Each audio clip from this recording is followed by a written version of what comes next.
Bismillah, mau tanya, apabila adzan sudah terdengar, tapi pekerjaan rumah lagi nanggung, sebentar lagi selesai, bolehkah kita menyelesaikan pekerjaan dulu baru sholat?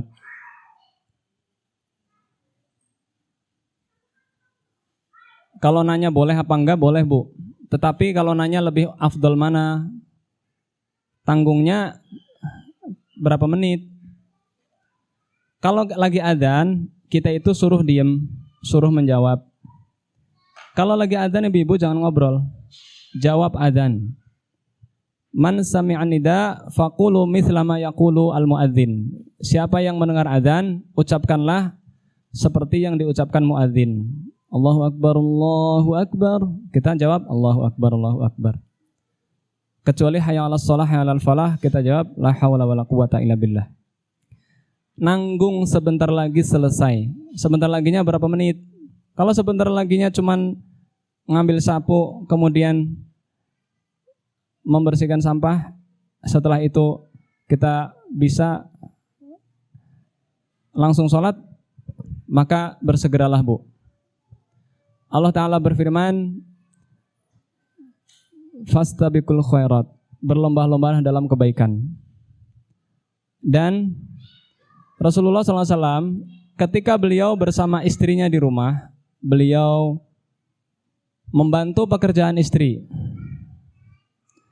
Jadi membantu pekerjaan istri itu sunnah Rasul Bu. Tapi ingat, ibu-ibu tidak boleh menyuruh suami, Mas sapu halaman dong. Jangan Bu. Mas kerokin punggungku dong.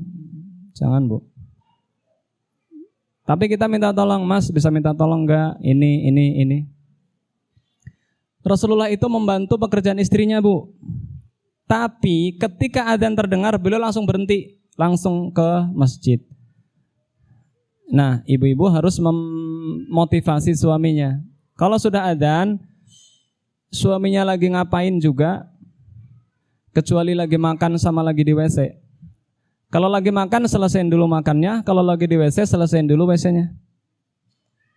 Jangan, mas, udah adzan mas, udah cepetan keluar mas ke masjid sono. Jangan, orang lagi nanggung. Begitu juga kalau lagi makan. Mas, piringnya sini, udah sholat dulu. Jangan, biarin makan dulu. Tapi selain dua itu, gak boleh menyepelekan. Ya silahkan Bu, ibu selesaikan pekerjaan dulu. Tapi setelah itu langsung ambil air wudhu. Soalnya kita kan nggak tahu matinya kapan Bu. Coba kita lagi dengar adzan, Allahu akbar, Allahu akbar, kita lagi main-main. Tahu-tahu mati, gimana Bu? Nyesel nggak tuh? Bismillah, apakah harus membaca niat kalau mau sholat sunnah Pak Ustadz?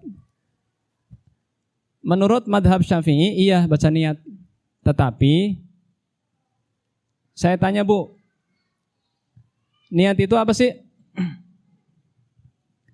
Ibu-ibu misalkan bilang, saya niat mau meneruskan kuliah. Ibu niatnya itu di mulut tapi hatinya connect enggak? Madhab Imam Syafi'i mengatakan sholat itu niatnya diucapkan kalau di hatinya masih ragu-ragu. Kalau ibu udah yakin gak usah diucapin. Allah tahu gak kita mau sholat? Tahu Bu. Misalkan ibu-ibu dipanggil sama, ibu dulu bekerja ya misalkan di PT, dipanggil sama HRD, ibu painem nanti jam 2 datang temuin HRD. Yang manggil kan HRD. Ibu painem pas nyampe HRD nggak usah ngomong, Pak HRD saya berniat ke sini karena dipanggil Bapak. Pak HRD-nya jawabnya gimana? Lah emang saya yang nyuruh. Begitu juga Bu masalah sholat. Yang nyuruh kita sholat siapa? Allah Subhanahu Wa Taala. Yang nyuruh kita sholat sunnah siapa? Allah Subhanahu Wa Taala dan Rasulullah. Allah tahu kita mau sholat sunnah Bu. Cukup hati ibu mengatakan saya mau sholat sunnah. Udah, itu udah sah Bu.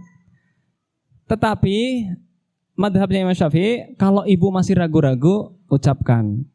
Cuman masalahnya masa setiap hari kita ragu, saya mau ngapain ini ya? Saya mau ngapain ini ya? Ragu-ragu terus. Jangan ragu-ragu, Bu, yakin.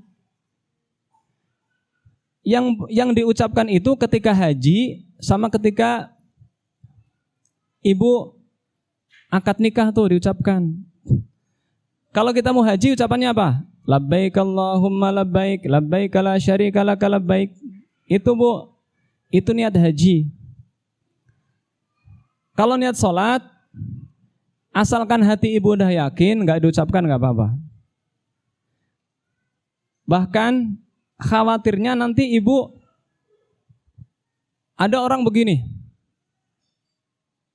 lama dia, komat kamit, Allahu Akbar, batal lagi, mikir lagi dia, Allahu Akbar, batal lagi. Ini was-was setan, Bu. Cukup kita kalau mau sholat udah ngadep kiblat, Allahu Akbar, udah itu, Bu. Allah tahu nggak ibu-ibu ngambil wudhu ke tempat wudhu, Allah tahu nggak? Mau ngapain? Wudhu mau ngapain? Mau sholat. Allah tahu yang di hati kita. Nggak mungkin ibu-ibu pakai mau kena mau ke mall. Ntar pelayan mallnya bingung, ibu mau sholat apa mau beli, Bu? Mau sholat cuma nyasar ke sini. Itu berarti antara perbuatan sama niat ibu berbeda. Niatnya kan tadi mau sholat dalam hati, betul? Ya sudah, Allah lebih tahu yang di hati ibu. Ibu ambil wudhu, gak mungkin ibu mau main congklak, pasti mau sholat. Ketika kita dengar adzan, Allahu Akbar, dalam hati kita sudah membatin, waktunya sholat, saya mau sholat. Kita ambil air wudhu, pakai mau kena, ngadep kiblat. Itu udah niat ibu mau sholat. Itu namanya niat, Bu. Bismillah, bolehkah kita baca doa dalam sholat-sholat yang dari Al-Quran? Contoh doa buat kedua orang tua. Para ulama berselisih, tetapi yang lebih kuat boleh karena diniatkan doa. Contoh, Rabbighfirli wali walidayya warhamhuma kama rabbayani shaghira. Itu kan doa dari Al-Quran. Boleh karena kita niatnya kan doa, bukan niat baca Quran. Yang dilarang itu baca Quran. A'udzubillahi minasyaitonirrajim. Bismillahirrahmanirrahim. Pas sujud itu kita nggak boleh baca Quran, Bu. Kita disuruh berdoa. Doa apa? Ya doa apa saja. Minta surga terutama, minta ilmu. Minta suami nggak nikah lagi boleh. Minta rumahnya cepat lunas boleh. Minta dikasih keturunan boleh. Tapi jangan minta yang mencelakakan orang, Bu. Kalau minta mencelakakan orang, ibu nanti akan mendapatkan seperti yang ibu doakan. Jangan kita mendoakan kejelekan sama orang, karena doa itu akan berbalik kepada ibu. Boleh, Bu, dari Al-Quran. Contohnya minta anak, Rabbi habli minas solihin. Ya Allah, karuniakan aku anak yang soleh. Boleh minta Rabbana hablana min azwajina wa dzurriyyatina qurrata a'yun waj'alna lil muttaqina imama. Boleh Rabbana atina fid dunya hasanah wa fil akhirati hasanah wa qina adzabannar. Boleh. Tetapi kalau kita dari hadis itu lebih bagus. Doa dari hadis kan banyak, Bu. Doa minta ilmu, Allahumma inni as'aluka ilman nafi'a wa rizqan thayyiban wa amalan mutaqabbala. Doa minta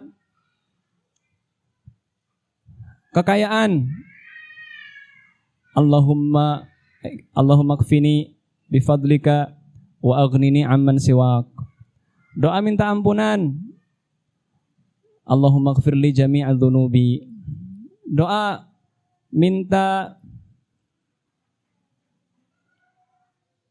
amal diterima, Rabbi taqabbal minni sholati wa siyami wa tilawatil Quran. Doa supaya ditetapkan dalam sunnah, supaya kita enggak